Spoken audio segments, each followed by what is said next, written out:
I'm very grateful for the honour of being invited to speak here at St Michael's.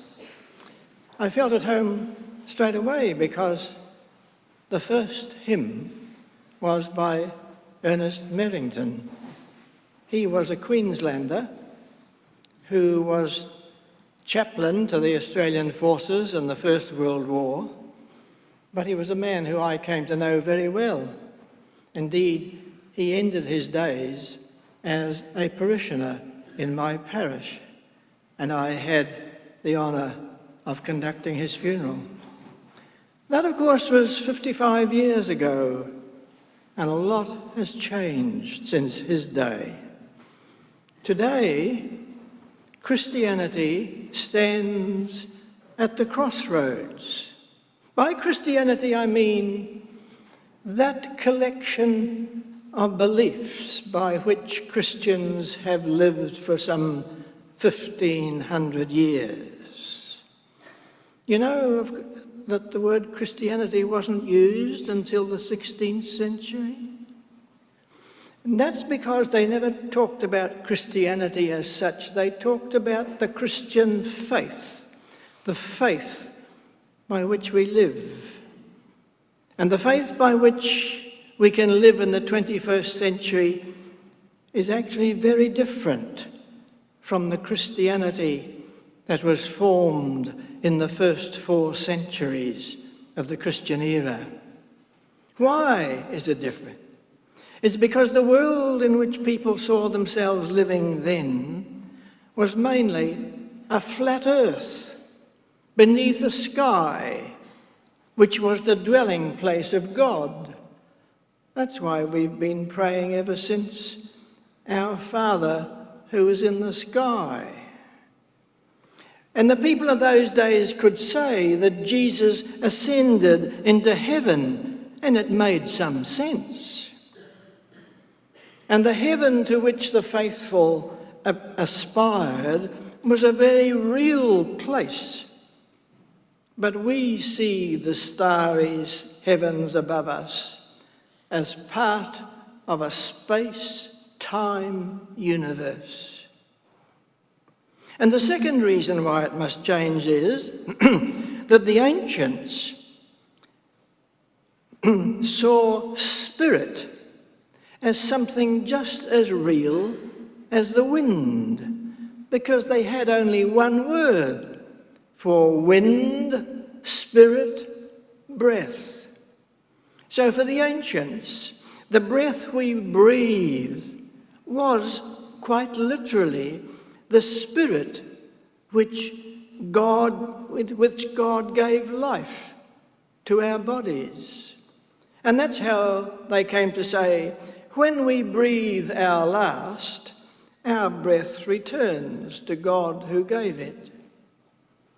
But where the ancients talked about spirit as the eternal substance of reality, we talk about physical energy.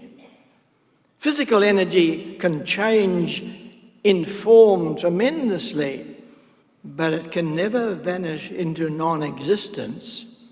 That's what we call one of the laws of thermodynamics. And where they explained natural phenomena in terms of gods and spirits, we do so in terms of electrons and quarks and nuclear forces. And where they explained living creatures as fleshly embodiments of spirit, we talk of organisms identifiable by DNA and chromosomes, immune systems and amino acids. We see ourselves as human organisms who feel through our bodies and think through our brains and nervous systems. And for us, knowledge is what is open to public investigation. What we know and believe, whether it be in science or philosophy or religion, is the result of human experience and the way we interpret it. As the ancients and the medievalists believed in two worlds, a spiritual world and a material world, for us there is only one world, and it is a vast space-time universe. And this universe is awe-inspiring, not only in its dimensions of time and space, but in what it can do. It has the capacity to create out of itself ever more complex and beautiful patterns of energy. First, so the scientists tell us, came the Big Bang, and then the slow accumulation of gases into stars, and then the explosion of some of those stars called supernovas into stardust, and then the formation of that dust into planets, and then the evolution of life on a planet like ours.